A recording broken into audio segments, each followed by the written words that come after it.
Hello, welcome. Question 35, BECE 2025. We are to multiply the two binomial as into bracket 8s minus 7 by 8s plus what? 7.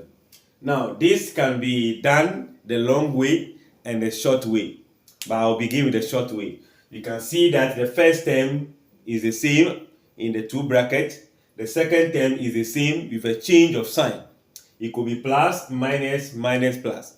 This shows what they call difference of two squares.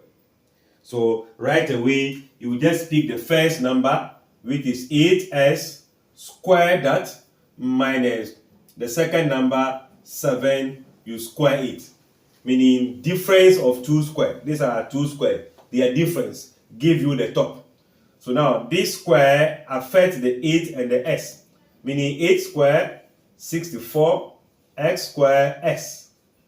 If you square 7, you get what? 49. So this will be your preferred answer, which is going to be the option B.